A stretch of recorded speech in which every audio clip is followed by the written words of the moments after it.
Abra sua Bíblia no Evangelho de Lucas, capítulo 18, versículos 35 em diante.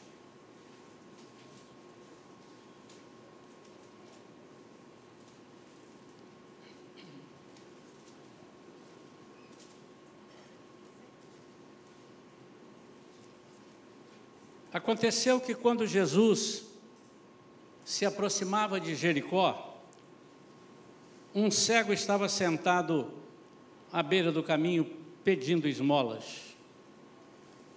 E ouvindo o barulho da multidão que passava, perguntou o que era aquilo.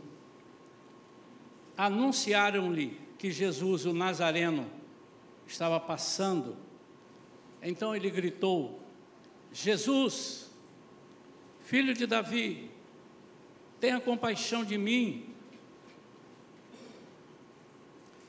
E os que iam na frente o repreendiam para que se calasse, mas ele gritava cada vez mais: Filho de Davi, tenha compaixão de mim.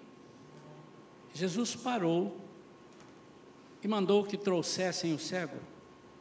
E tendo ele chegado, Jesus perguntou: O que você quer que eu lhe faça? Ele respondeu: Senhor, que eu possa ver de novo. Jesus lhe disse: Pois então veja, a sua fé salvou você. Imediatamente ele passou a ver de novo e seguia Jesus, glorificando a Deus. Também todo o povo, vendo isto, dava louvores a Deus. Aleluia. Eu estou dando o título dessa mensagem de hoje assim: quer ver mesmo? Ou, o que você quer ver? Sabíamos que o cego chegou e disse: eu quero ver. Mas tem uma particularidade aqui que nós vamos abordar, e ela nos faz meditar em vários pontos nessa caminhada com Jesus, quando aceitamos Jesus como Senhor e Salvador. O que Jesus pode fazer na nossa vida quando aceitamos a Jesus como Senhor e Salvador? Às vezes nós subestimamos o que Jesus pode fazer, não pelo que Ele é, não por ser Ele quem é, mas às vezes nós mesmo não conseguimos alcançar. Ele é um Deus de pequenas realizações, mas também de grandes milagres. Ele faz tanto faz coisas pequenas, como realiza grandes coisas na nossa vida. Ele é um Deus de grandes transformações. Nós precisamos entender que o que Ele quer fazer na nossa vida é uma transformação completa. Tudo então depende de como nós o vemos, como nós o queremos, como nós o desejamos. Eu quero fazer aqui uma comparação. Nós não vamos tentar dizer exatamente o que o cego queria e o que ele não queria. Nós vamos imaginar o que Jesus poderia estar perguntando para ele, o que Jesus gostaria de ouvir. Porque saber que ele queria enxergar, Jesus já sabia. E baseado no que nós estamos lendo, e após a cura, nós queremos compartilhar com os irmãos aquilo que Deus tem falado ao nosso coração. O que me chama a atenção e que às vezes passa batido é que ele não disse que queria ver, ele disse que queria ver de novo. Então, está claro que esse cego não era de nascença, porque há uma outra passagem, um outro cego que Jesus cura, esse era de nascença, mas esse aqui não era.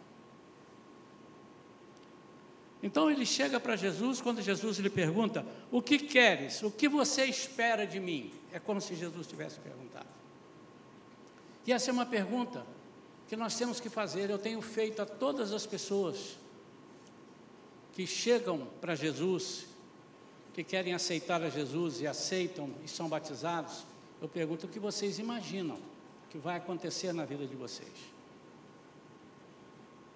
E a resposta para essas pessoas, antes que elas mesmas respondam, nós podemos dizer: ele vai fazer aquilo que você quer que ele faça, aquilo que você autoriza ele fazer. Porque nós precisamos entender que Jesus não força nada. Jesus não força nada. Ele não impõe a você. A única coisa que ele impõe é que para servi-lo a ele, para servir a ele, para seguir a ele, você tem que se anular. Para você chegar no céu, você tem que se santificar. Isso é ele não abre exceção. Mas ele não diz: você tem que me querer. Não conheço nenhuma passagem bíblica, em momento nenhum, que Jesus aperta o sujeito e diz: mesmo que você não queira, eu vou agarrar no seu pescoço e você vai vir querendo ou não querendo. Então ele respeita você, os seus limites, não as suas limitações, que são todas, mas os seus limites. Qual o limite que você está impondo? Até onde você quer que Jesus vá? Isso acontece na nossa vida com Jesus, irmãos, na nossa vida ministerial. Nós não alcançamos andares mais elevados porque não estamos desejosos de alcançá-lo. Essa é a verdade. Durante alguns anos da nossa vida, nós trabalhamos numa outra igreja, levando a possibilidade do avivamento, pregando para as pessoas. E eu tive a oportunidade de ouvir algumas coisas que me deixavam assim, estarrecido, dos líderes. E uma das que eu ouvi foi um pastor. Quando a gente fala assim, um pastor, irmão, nós não estamos debochando de ninguém. Eu não dou nome, não digo qual é a denominação, mas aconteceu, não posso mentir para os irmãos. E para que sirva de exemplo para nós que estamos ouvindo isso. Ele disse: pastor, o senhor fica à vontade. Eu fui lá pregar. E o senhor fica à vontade. Fala o que Deus mandar falar. Que bom, né? Quando a pessoa diz isso, fala o que Deus mandar falar. E eu estava tão empolgado já, porque era uma igreja que estava se renovando, e eu disse assim: puxa vida, acho que Deus quer fazer algumas coisas aqui, porque o líder está dizendo isso. E ele a seguir disse assim: mas não se esqueça que nós somos, aí falou o nome da denominação. Então você pode vir até aqui. Eu, por educação e por respeito, porque ele é o pastor da igreja e era mais velho do que eu não disse mais nada. Mas o Espírito Santo escutou e ele foi até onde o pastor deixou ele.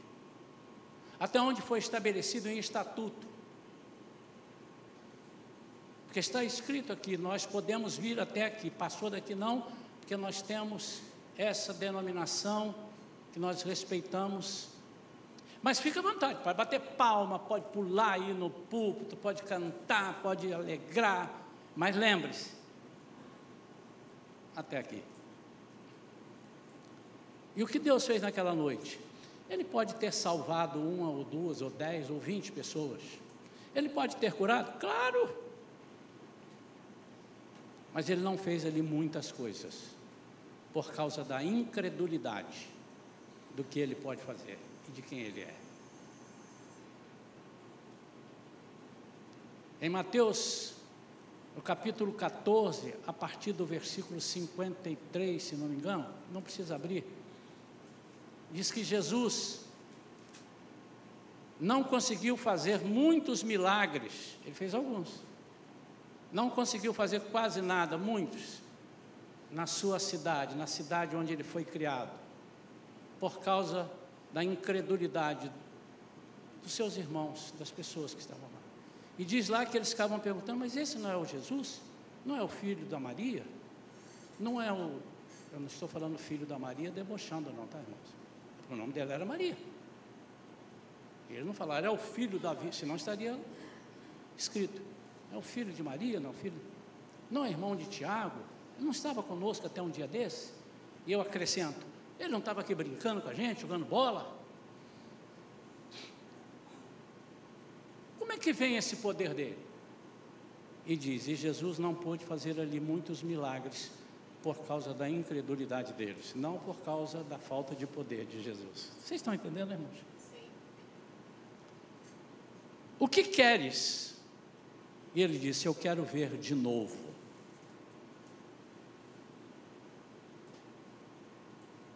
E nós podemos dividir esse eu ver de novo. Eu via muito legal e quero ver muito legal de novo, espiritualmente falando. Eu era avivado, não sou mais, agora eu quero voltar a ser avivado. Pode. Ou eu via de novo, mas eu quero voltar a ver aquilo que eu via, que não era novidade, mas estão falando muitas coisas boas do Senhor aí, porque quando eles dizem quem é Jesus de Nazaré, e ele diz, Jesus, filho de Davi. Ele sabia da história, ele sabia da linhagem. São riquezas escondidas nas entrelinhas. Mas ele podia estar dizendo assim, eu quero ver porque eu quero ver. Está muito chato andar sem enxergar. Eu dependo muito das pessoas. E é verdade, espiritualmente falando, quando nós não conseguimos enxergar além, nós dependemos que orem por nós dependemos que levem os nossos pedidos.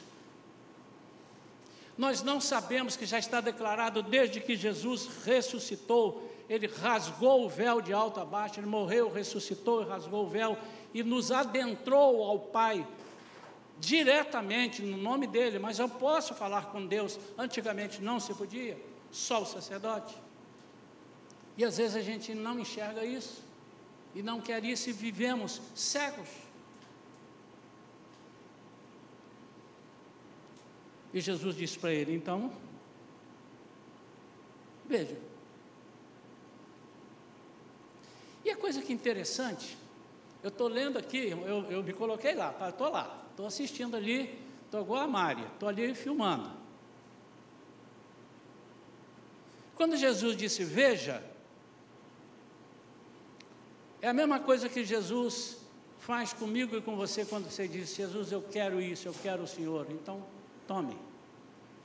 Agora, o que você vai fazer? Aí eu fico imaginando o que vai acontecer agora. O que é que vai acontecer? Ele abriu o olho e viu.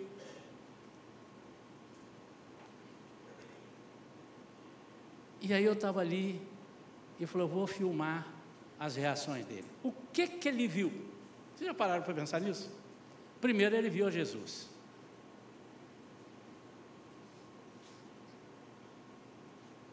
E ali passa pela cabeça dele em segundos, que a Bíblia não diz, mas a licença poética me dá licença. Não fui eu que escrevi esse capítulo lá do The Chosen, mas se eu fosse escrever eu diria isso. Caramba! O Senhor é muito mais bonito do que falavam. Que isso, que brilho é esse no olhar? A Bíblia não relata isso, mas me deem licença poética. Ele viu Jesus. Ninguém fica a mesma pessoa quando vê a Jesus. Isso eu te garanto. Uns choram, uns caem de alegria, uns pulam e param nisso. Outros veem Jesus, ficam com alegria, esquentam o coração e não largam ele mais. E saem andando atrás dele. Imediatamente, eu acho que o cego fez comparações. Caramba! Mas ele não viu só Jesus, ele viu o povo que estava em volta de Jesus. Antes ele ouvia barulho. Não é isso que está dizendo aqui? Ouvindo o barulho da multidão que passava. Agora ele está podendo dizer, agora eu entendi porque que vocês estão fazendo barulho. O que é isso? Irmãos, quando nós aceitamos servir a Jesus, ser de Jesus, ser cristãos, quando nós aceitamos estar numa igreja, e nesse caso eu estou falando de estar aqui na Shalom, acreditar que a Shalom está comprometida pela Bíblia de trazer algo que nos leve à palavra de Deus direta, ao rema, direta, tanto a Logos, que ensina, e a rema com revelações diretas, é que nós estamos acreditando que faz parte dos planos de Deus aquilo que temos ensinado para chegarmos até lá e morarmos com Ele, que isso é inevitável. Nós vamos estar frente a frente com Ele, ou depois desse frente a frente, nós podemos ir para a direita ou para a esquerda. E o cego tinha a opção ali agora: o que você quer? Eu quero ver. Então vê. E ele viu. Ele viu o povo glorificando, ele viu a alegria nas pessoas. Mas eu não sei porque você não pode ver esperança, mas ele viu esperança. Ele viu. Eu não sei o que esse cego fazia antes, mas eu sei o que ele fez depois.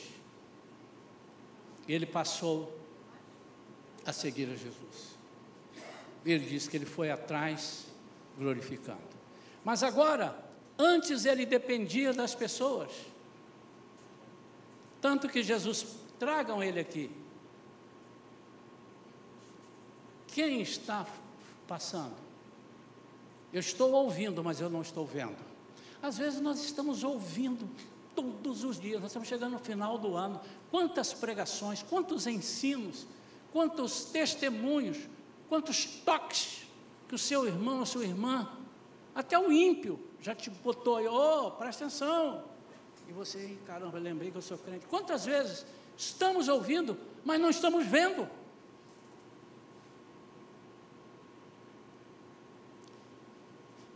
E ele então muda de direção.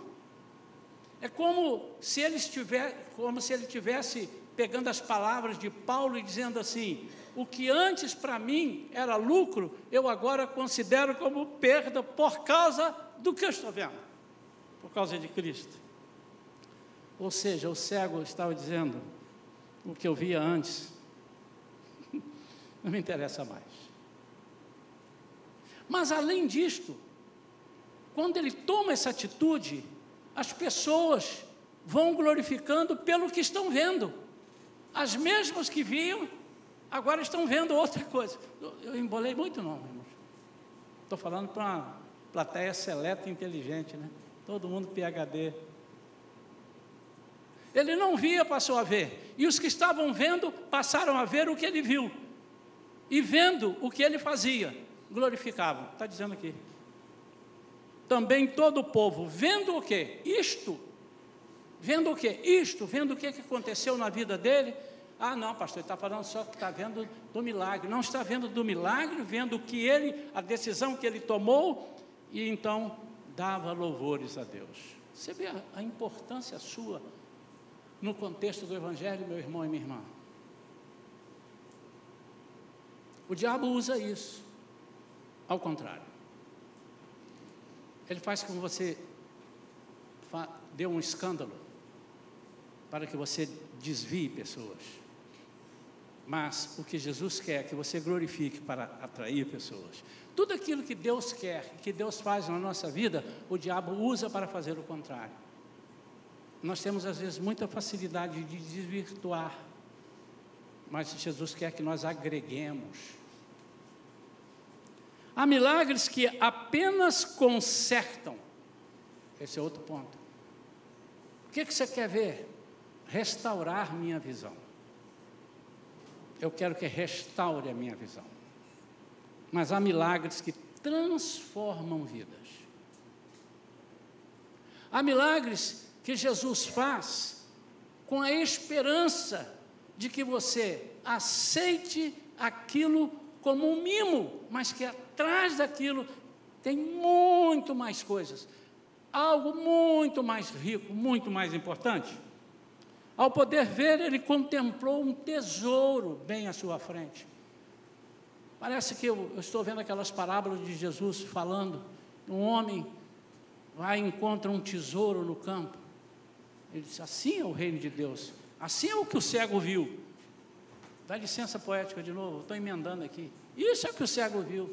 E quando ele viu aquele tesouro, ele disse: esse campo não é meu, não posso levar esse tesouro, mas eu posso comprar o campo. E ele vai e vende tudo que tem, volta lá, compra o campo e não o tesouro. Agora ele tem o tesouro, e quem sabe ele tem outros tesouros no campo. Ele imaginou: esse campo não pode ter só um tesouro, esse Jesus não pode ser só o que restaura vidas. Não é possível. Até hoje há pessoas que respeitam muito a Jesus como profeta. Mas não é muito? Não. O profeta morre e não ressuscita. Jesus morre, ressuscita e te dá a vida eterna. O profeta é um enviado de Deus. Jesus é um enviado de Deus como o próprio Deus encarnado. É muito mais. Mas é um desperdício. Por quê? Porque não querem ver. Todas as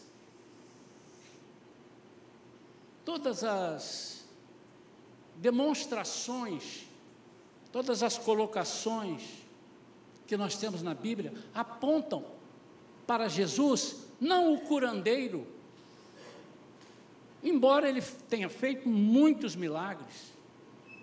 O último versículo do Evangelho de João, você lê lá, diz que ele fez muitos, mas muitos que não foram escritos, e que se fossem escritos, nem no mundo todo caberiam os livros para escrever o que ele fez. Olha, é muita coisa, irmão. Aí um gaiato um dia disse assim, quando eu falei isso, ele brincando: mas também é o seguinte, os livros daquela época eram livrozinhos assim, de 3 páginas, 5 páginas, sem graça. Isso é um sem graça. Às vezes desperdiçamos oportunidade de sermos completos. Jesus não cura ninguém, Jesus não salva ninguém para apenas tirar do lamaçal, mas o salmista diz que ele tira do lamaçal e põe os pés sobre a rocha e abre um caminho para ele. Ele faz completo. Aquele que começa a boa obra, ele termina a boa obra. Nós precisamos entender isso, irmãos. Nós estamos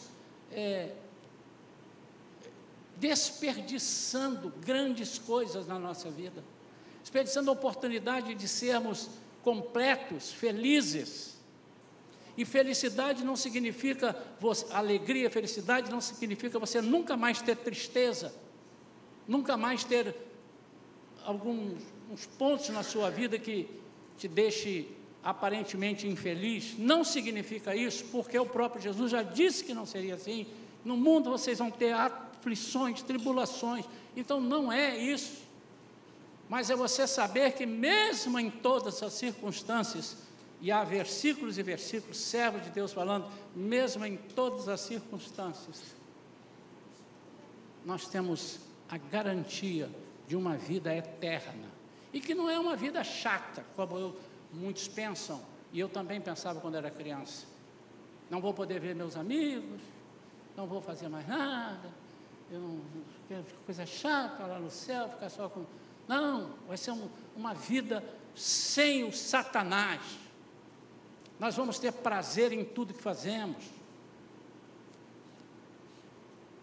Ele passou a seguir e a glorificar. No versículo 43, ele contagiou a muitos para fazerem o mesmo. Irmãos, nós temos tanta coisa para fazer e não temos feito. Querem um exemplo? Eu não esqueci, eu ainda estou esperando que nós tragamos mais visitantes para ouvirem a palavra de Deus. Pessoas que estão aí pedindo oração. Não ofereça só oração, ofereça oração, mas ofereça o Jesus que liberta, que transforma, que muda. Às vezes, amados, nós estamos como aquela pessoa que mudou para uma rua, não conhecia a rua, quando ele foi ligar as torneiras, não tinha água, ele olhou ali, aí ele foi: ô vizinho, aqui não tem água? Eu disse: aqui falta água. A companhia aqui não... E como é que vocês fazem? Ou a gente tem que ter um poço muito grande, ou então tem que conviver assim. Mas olha só, pega lá uma vasilha, eu tenho uma fonte aqui em casa, enche essa vasilha e leva. Quanto vai custar? Nada. Aí a pessoa se contenta em ter uma vasilha grande que venha buscar a água. É isso que Jesus falou com a mulher samaritana. E ele não estava se referindo àquela água ali, não. Ele estava falando algo superior. Aí a pessoa disse, não, eu prefiro abrir uma fonte dessa na minha casa, eu quero abrir um poço. Eu não quero ficar aqui dependendo de um balde d'água e tal. E às vezes nós somos assim, irmãos, porque não reconhecemos do que Jesus é capaz de fazer na nossa vida. Jesus sempre tem algo superior para nós. Na pergunta, o que você quer de mim? Estavam embutidas outras perguntas. Então, você vai querer parar por aqui? Ou deseja que eu faça a obra completa? Você vai querer um crescimento após ver a luz? Você vai querer subir degraus diariamente? Mas atrás disso, eu acho que Jesus estava com uma pergunta embutida. Você está preparado para ver? Irmãos, infelizmente, eu sou do tempo, e não faz muito tempo, em que eu vi divisão na igreja, porque a igreja passou por um avivamento e recebeu o Espírito Santo, e alguns irmãos disseram, eu não quero ver isso, estragaram a minha igreja, e vão por fora. Quantos já viram isso? Você está preparado para a mudança que eu vou fazer? Você agora, em vez de ser cego pedindo, você vai passar a dar.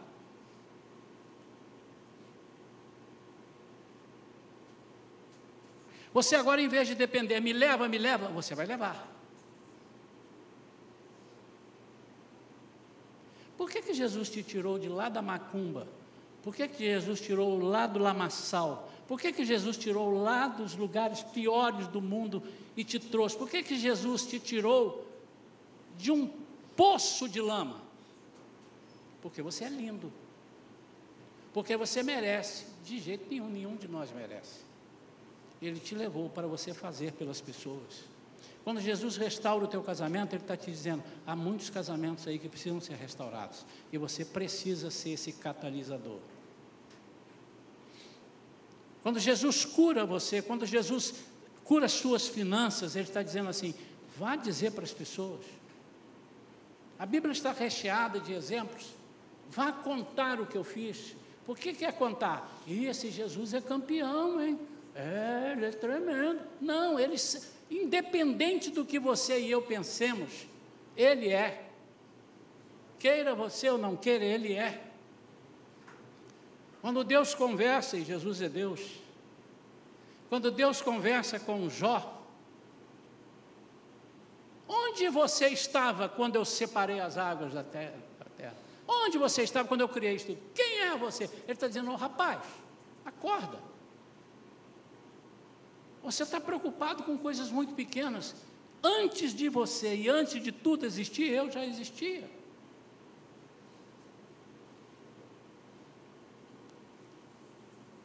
Você quer ver?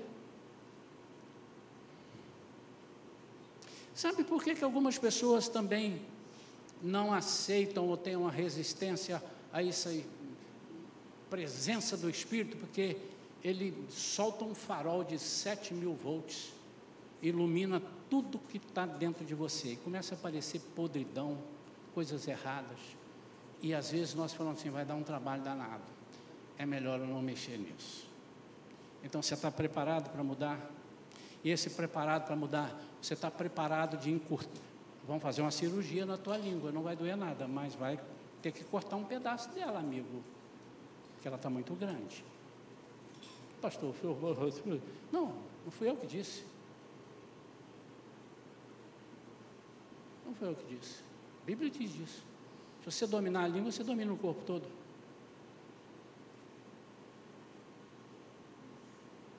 Conheci mulheres e homens de oração. Eles oravam muito, mas também fofocavam muito.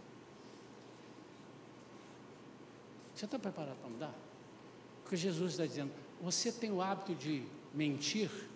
Você está preparado para parar de mentir? Ah, mas é tão legal mentir, deixar as pessoas assim, eu acho que eu não quero não. E aí você não quer. Você está preparado, você vai enxergar agora. A sua vida vai mudar. Você está preparado para, ao ver, começar a desprezar as coisas que você está vendo, para enxergar as coisas que você ainda não vê e vai ver depois? Você está preparado para gostar daquilo que você não está vendo? E pela fé aceitar aquilo que você não está vendo? É isso que Jesus está perguntando, na minha licença poética. Quantas curas, irmãos, já tivemos? Eu mesmo, inúmeras. Soluções de problemas? Eu tive tantos. Você já teve? Aqueles que tiveram, o que fez com que eles não quisessem prosseguir? Ou seja, tomar o rumo certo. O que fez? O que aconteceu para as pessoas? Assim, Jesus, muito obrigado, você me curou e tal. Quando eu precisar, estou aí de novo. Repito, irmãos, eu gosto de falar isso. Jesus não é farmácia. Você só vai na farmácia para comprar remédio se você estiver doente. Se você não estiver doente, você não vai comprar remédio.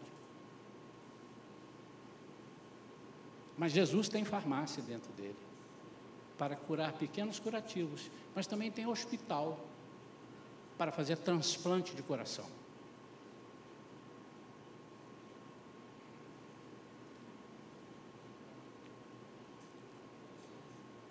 Por que jogamos tantas chances fora? E agora eu queria que você pensasse comigo para nós concluirmos. Talvez porque você então não esteja disposto a gastar seu tempo por Jesus. Você valoriza mais o seu tempo do que o tempo com Jesus. Um dia que você enxergar, que ele abrir seus olhos, você fala assim, caramba, aquilo que eu achava que era lucro, agora é esterco. Mas você não está dizendo que você não possa ter.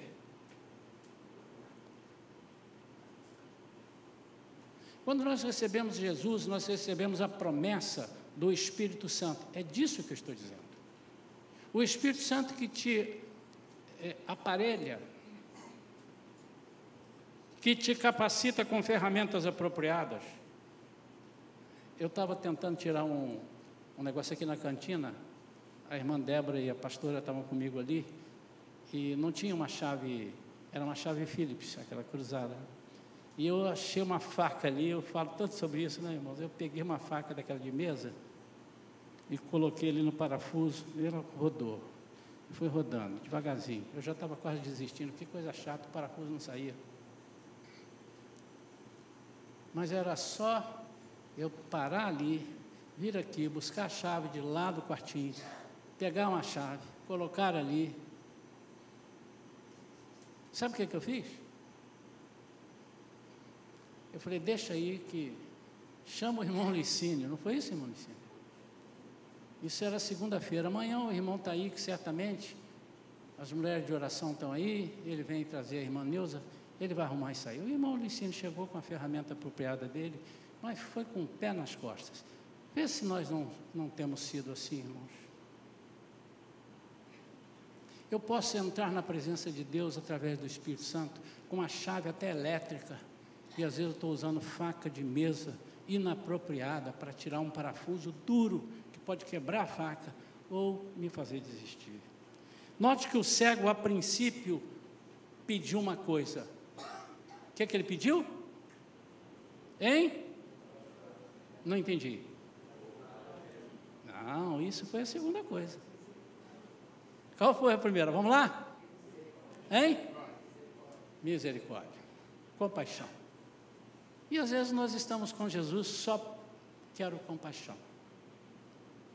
E nós somos às vezes o crente mimimi, que gostamos muito das pessoas que têm compaixão da gente. Mas nós temos que ser o crente que aceita a correção, que aceita, como é que diz? Exortação. Mas não é da pessoa, é de Jesus. Mas ele respeita, ele pergunta. Então antes ele disse assim, eu quero compaixão. Será que compaixão pode te curar de todas as coisas.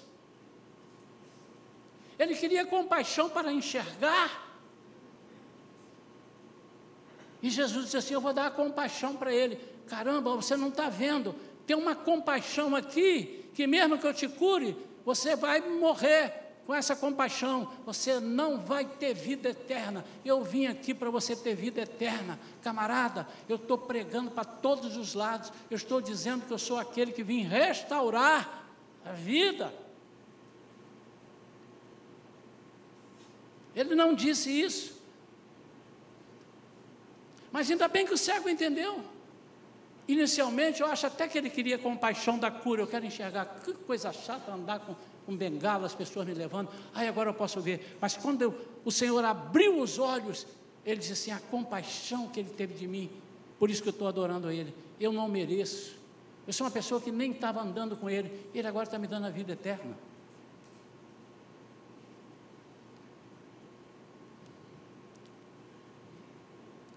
Jesus está aqui agora. Não sei se vocês estão ouvindo o barulho aí. E ele está perguntando: o que você quer de mim? O que você espera de mim? O que você quer que eu faça com a sua vida? Isso é uma resposta que eu não posso dar por você. E nem Jesus pode. Por isso que ele te pergunta: o que você quer? Irmãos, pode ser uma pergunta muito simples, pode parecer, mas ela não é simples, ela é muito profunda. Se você me quiser apenas para aqueles momentos: Senhor, tenha misericórdia de mim. Eu sou bondoso, eu faço isso porque eu sou bondoso, eu sou misericordioso. A minha misericórdia se renova a cada manhã e não tem fim. Mas nós não podemos viver só de bondade e misericórdia. Nós temos que ter um passaporte, que quando Jesus voltar, a bondade que nós recebemos vai nos deixar aqui.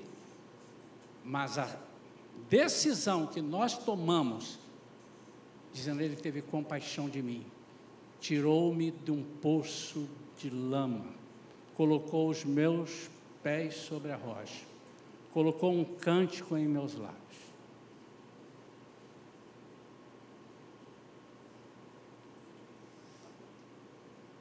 Endireitou os meus caminhos. O que queres que eu te faça?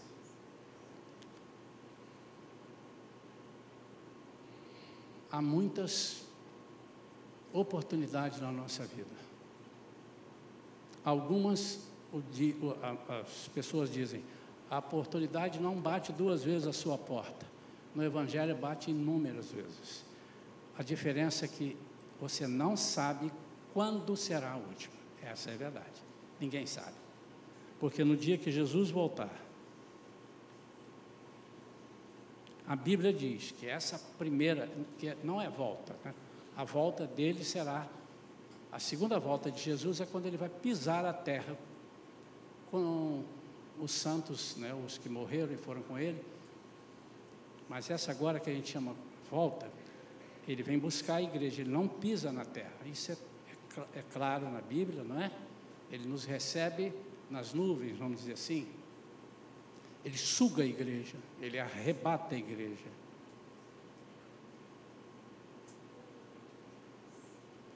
E o que nós estamos fazendo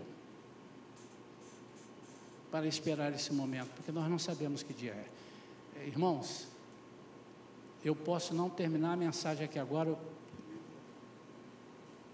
Gente, cadê o pastor? Eu fechei o olho para orar. Vocês todos falarão assim, amém ou não? Se é minha filha, você já viu falar, isso aí não vale. Eu gosto das pessoas, você pega, sim, amém. Ah, vocês vão ficar aí, irmão? Não, claro que não, né?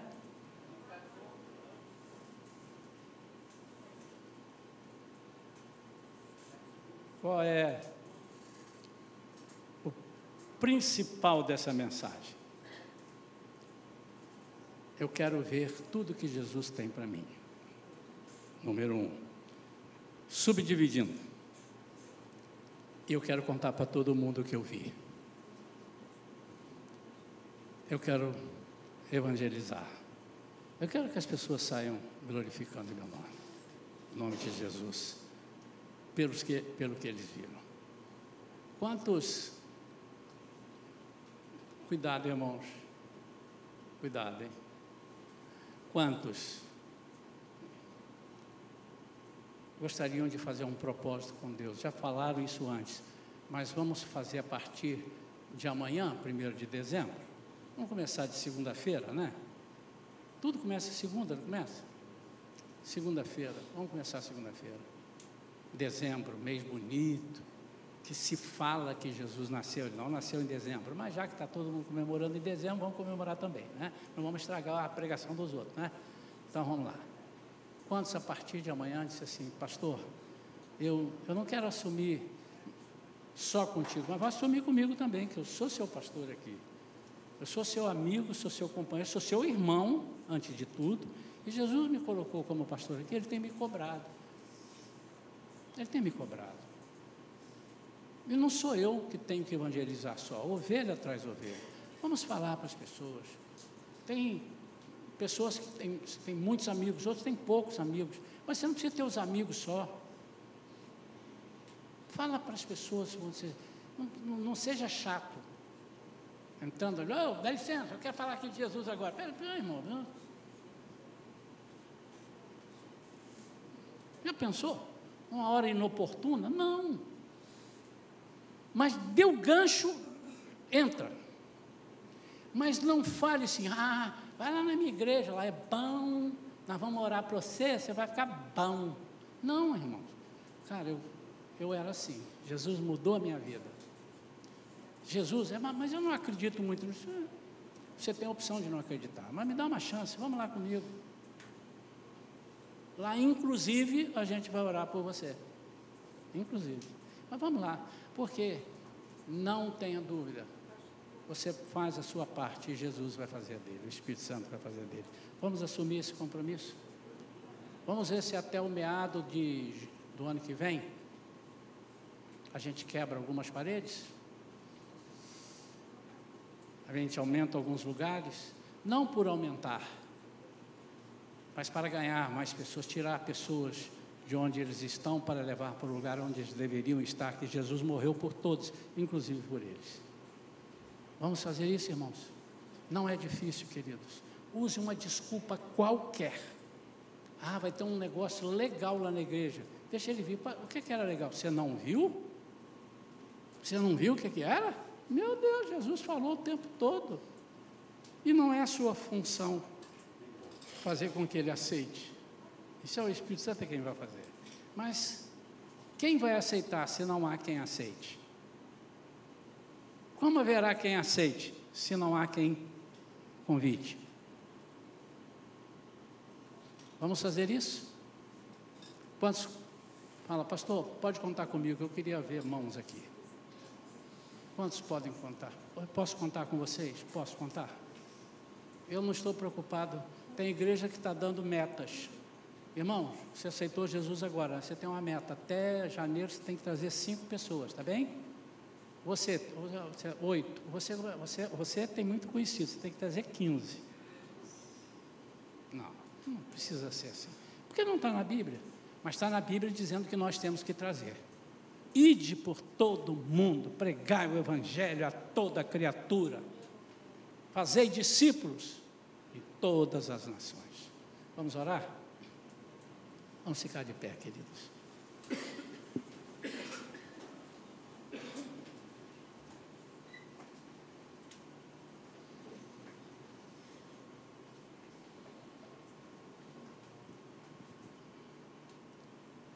Pai querido, eu quero te pedir agora, Senhor, para o Senhor corroborar, concordar com esse pedido que nós fizemos aos irmãos. E como é que isso acontece? Senhor, injeta em cada um deles a palavra de convite, a palavra de sabedoria, o ânimo Retira de cada um deles a vergonha e a inibição. Mostra para eles que eles são capazes de fazer muito mais do que imaginam. Às vezes, um sorriso com um abraço, eles vão convidar alguém para vir. Nós queremos ganhar mais vidas. Nós temos parentes que precisam, nós temos vizinhos, nós temos amigos de trabalho, que nós podemos falar. Eles estão perdendo a vida, nós estamos vendo eles irem para o buraco e não estamos fazendo nada. Por isso, Pai, em nome de Jesus, a pergunta que nós fizemos para eles, nós precisamos que o Senhor esteja capacitando. Sem o Senhor nós não somos nada. Então agora enche de graça, de poder, de autoridade, cada vida aqui nesta manhã, dando a eles poder, autoridade, mas sabedoria do alto, para que possam, Senhor, fazer a tua obra prosperar, em nome de Jesus. Amém. Amém ou não amém? Amém. Podem sentar, queridos. Eu vou cobrar, viu, irmãos? Estou anotando aqui na minha agenda, eu vou voltar para perguntar. Como é que está aí as visitas?